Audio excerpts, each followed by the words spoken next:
are going to go through the tip pooling app setup very quickly. We are very excited about bringing this into the Clover ecosystem.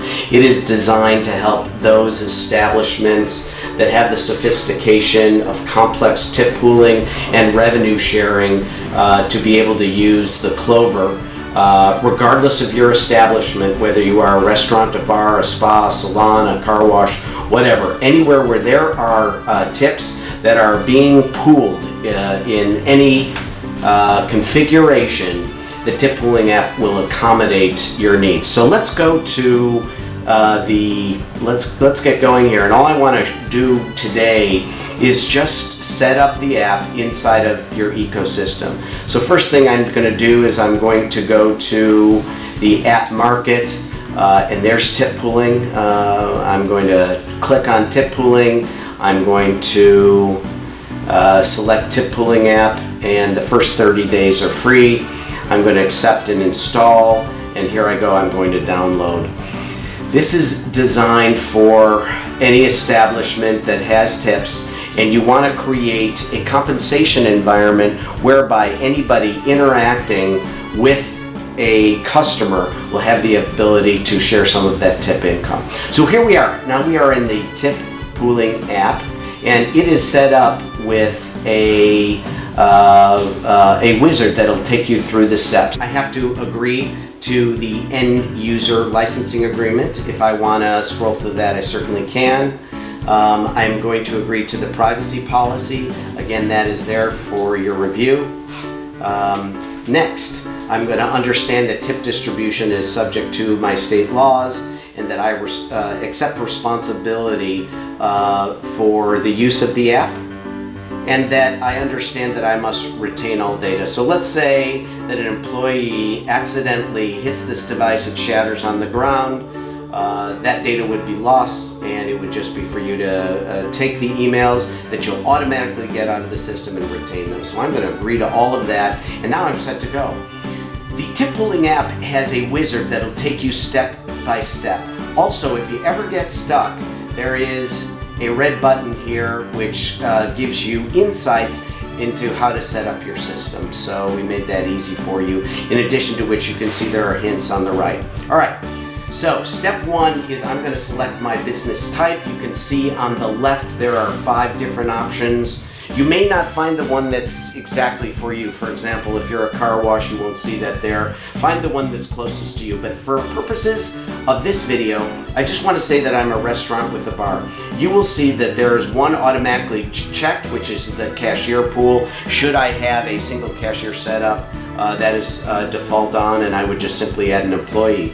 But for purposes of our setup here today, I am going to simply add the bartender pool, I'm going to add the busser pool, and I'm going to have waiters, but I'm not going to add that pool. So I'm just going to have those 2 additional pools. I go to the next button, and there are my pools. I'm going to add people to that pool. So there's my bartender pool. I'm going to add that employee. You can see that the bartender pool now goes to the bottom because we have an employee in there. Next is the busser pool. I'm going to add my busser employee to that particular pool.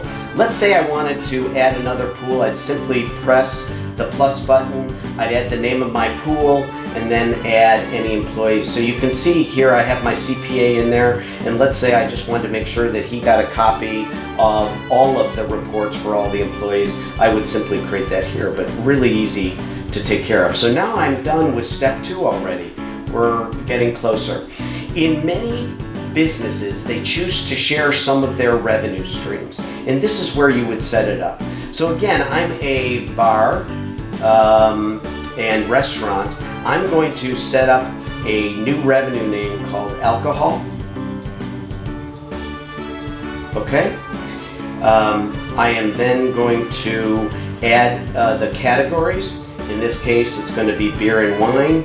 There are others there, but they don't necessarily apply to what we're doing here today. And then I'm going to add a percentage. You can see the default percentage is 2%. That's fine for purposes of our conversation here. So now I get to assign of the 2% of the total alcohol sales, how much is going to go to the bartender pool and how much is going to go to the busser pool. And let's just say for purposes of conversation, I'm going to take 80% of the 2% of the alcohol revenue and put that in the bartender pool, and I will put another 20% of that 2% will go to the busser pool. Otherwise, I can change those around in any configuration I would choose to, okay? So now we've got 80%, 20%, a total of 100%. If I, for example, only put 10% here, you can see that I can't save it until I achieve 100%. So I'm going to go back here. I'm going to put in my 20%. I'm now at 100%, and I'm going to save that. Okay? And now we're ready to go to step 4. This is where you have the ability to send individual CSV files to both yourself, your CPA, and or your employees. So I am going to set the timing at which that email is going to be sent. So I'm going to set daily. I want both daily and I want weekly. For daily, I'm going to set it up at 2:54 a.m. and weekly, I'm going to set it up to happen Monday morning at 1:54 a.m. So now I am provisioned to receive these reports for all my employees in a CSV file that I can forward to my accountant or CPA.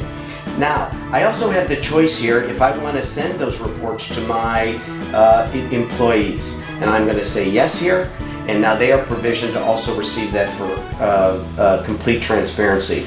Step 5 is about credit card fee deductions. This will allow you to deduct the credit card fees specifically on the tips and not the entire ticket.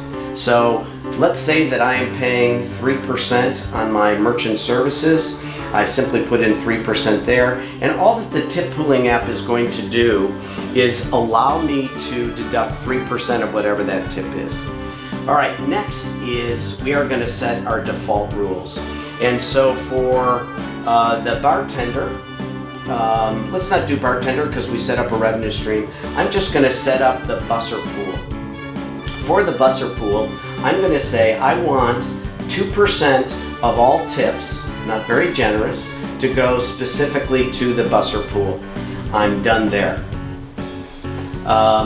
If I wanted to create a unique tip distribution override, I would have the ability to do that here, and I would set up that provision right here after I accept responsibilities. But I'm going to go back. We will save that for another video. I went a little too far. I'm all set up. And now I am done. You have now provisioned your tip pooling app to accommodate your particular environment. And again, you can set up new pools. You can set up new tip distribution rules for each individual pool. You can add pools, subtract pools, whatever you'd like to do. Hope that was helpful.